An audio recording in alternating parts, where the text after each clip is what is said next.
The USC Trojans are on their push for the college football playoffs with a 7-2 record and ranked number 17.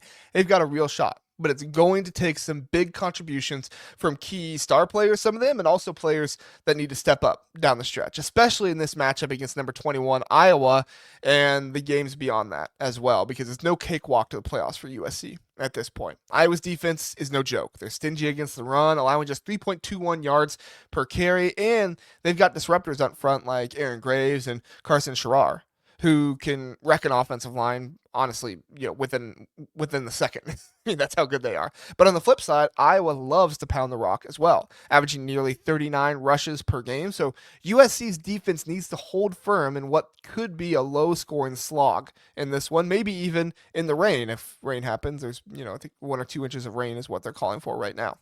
The Trojans have turned things around defensively since that bye week, holding opponents to under 200 passing yards in recent games. But to fuel this stretch run and snag the playoff spot, they need more from within their roster, with dudes stepping up. We're going to go through it all, but first, please do let me welcome you to the Big Ten Huddle, as I am JR. Please do like, subscribe, and everything like that to the channel. Really appreciate everyone who does that stuff. Y'all come in and do a great job with that. I don't understand why people dislike the videos. I create content for you. If you don't like it, just leave. But whatever.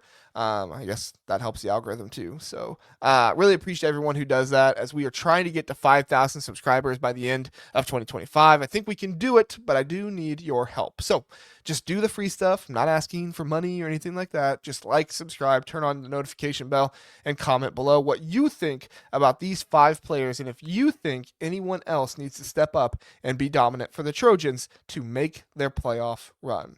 So today I'm focusing on 5 non-quarterback players who must make major contributions starting Saturday and throughout the rest of the season. I'm going to talk about 2 offensive players, and then I'm going to talk about 3 defensive players. These aren't necessarily players who have struggled, but guys that need to bring their A game, whether they have or have not yet.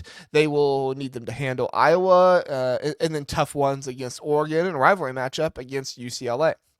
Starting on offense, let's start with Makai Lemon, the wide receiver, who's been a breakout star this year. I mean, he was really good last year as well, but he's like best in the country right now. One of the best, if not the best wide receiver in the country. In his third season, Lemon is leading the Big Ten with 937 receiving yards, on 91 catches and 7 touchdowns. That puts him in third in the nation for yards and tied for first in PFF grades among college receivers. He's got that speed and that talent that's got NFL scouts buzzing for the 2026 draft. Against Northwestern last week, he exploded for 11 receptions, 161 yards, and a touchdown. They couldn't stop him. His 4th 100-yard game of the season, but in the 2 road games before that, Notre Dame and Nebraska, he wasn't as involved. And part of Nebraska could have been, Jada Maava's issues and the pressure that got on him and stuff like that, and, some of that stuff.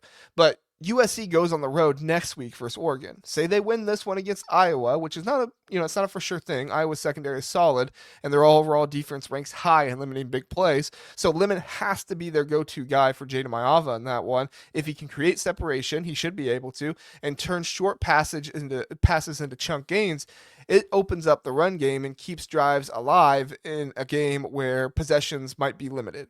For the playoff push, Lemon's connection with Maava could be the difference. Think about facing Oregon's defense in Eugene without Lemon producing at an elite level. USC might not have the firepower to beat them without Lemon at least playing a good game, right? He doesn't need to necessarily be spectacular, but at least a good game.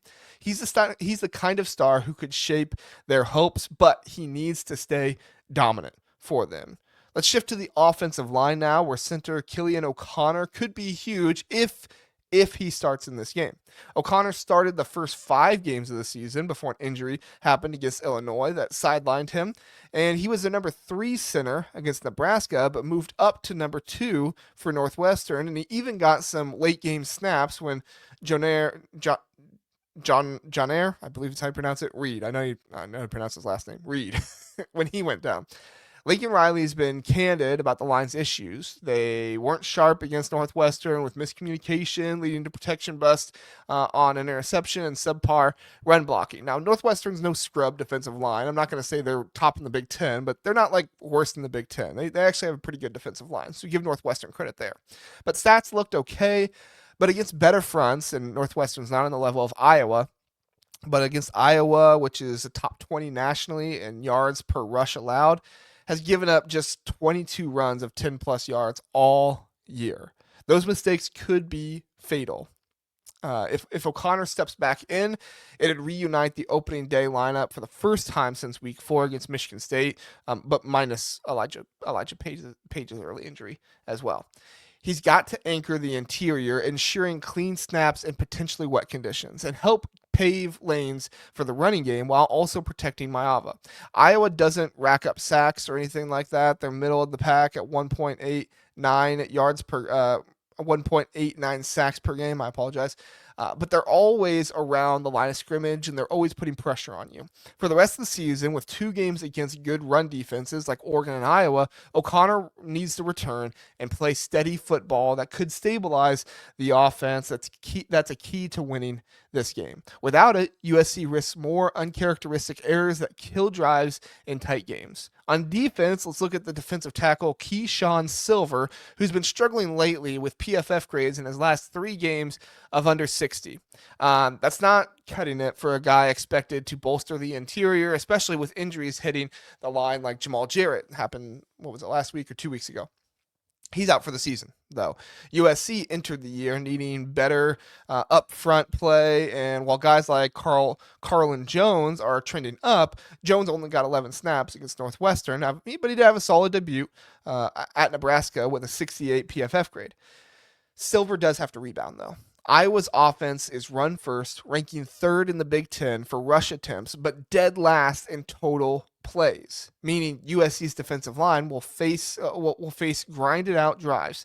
Silver needs to clog lanes, hold up against double teams, and generate some push to limit those 3 to 4 yard gains that really add up against the USC Trojans.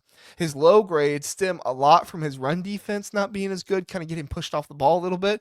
But if he can elevate to even average production, it eases pressure on the linebackers and lets the secondary play more aggressively. For the playoff run, this Oregon's explosive offense is looming. Run game, passing game, whatever you want to call it. Silver stepping up could mean fewer explosive runs allowed, keeping the game more manageable for them, and allowing the offense to win it late in the game for them. Maybe the defense could win it too, but they have to at least keep it close, obviously. As well as getting pressure up the middle on pass rushes with against Nico Iamaleava to get him under pressure. He's got the size at over 300 pounds, but it's about translating that to impact now. Then there's cornerback DeCarlos Nicholson, a redshirt senior who's become a cornerstone to the secondary's improvements. Early on, USC had issues with communication, big plays, allowing 364 passing yards against Illinois. You did have some guys out for that game, but overall, it was still not a great showing by the defense in that one. But since then, they've clamped down holding teams to under 200 yards through the air. Nicholson was the highest graded defender by PFF against Northwestern with 2 pass breakups, and he's paired well with Marcellus Williams opposite of him.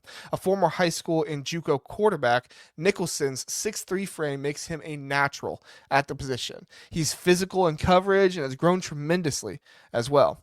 Nebraska targeted Williams more, so there's no doubt he needs to play well too, but Nicholson's stability has allowed D'Anton Lynn to unleash exotic blitzes, holding opponents to 17 or fewer points in the 3 of the last 4 games. Against Iowa, who might be the test, who might test the air if the run stalls, as they did do that against Oregon a little bit, Nicholson has to lock down receivers and tackle well in support. His trust factor lets Lynn mix coverage, which is huge.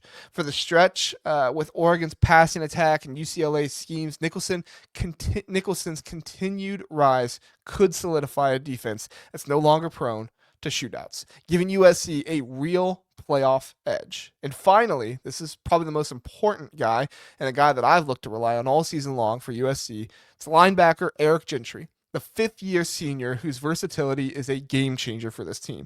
USC needed better linebacker play coming into the year, and Gentry has stepped up after being injured last season. He's been big time. Against Nebraska, he earned a 78.4 PFF grade, excelling in run defense, over 35 snaps in coverage on 22 more as well.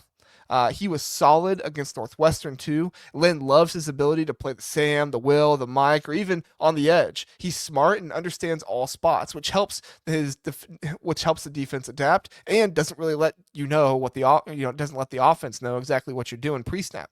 With young guys like Desmond Stevenson improving, Stevenson had a 76.9 grade against Northwestern and played faster, and freshmen getting reps as well. Gentry is the veteran glue for this team, especially on defense. Iowa's run game will test the front seven relentlessly, so Gentry needs to diagnose plays quickly, shed blocks, and cover backs out of the backfield, and he also might be called upon to spy Mark Gronowski a few times too. His all-around play could limit Iowa's efficiency and force punts. Heading into Oregon and UCLA, where versatility counters diverse offenses, Gentry being a big contributor means fewer breakdowns and more stops, fueling that November uptick Lynn's counting on. So let me know your thoughts on players that need to step up for UCLA. Comment down below. Let me know if there's anybody else you think that should step up, or if you're like, no, JR, I don't think that guy's as important as this guy. Would love to know your thoughts. Thank you so much for watching the Big Ten Huddle, and have a good one.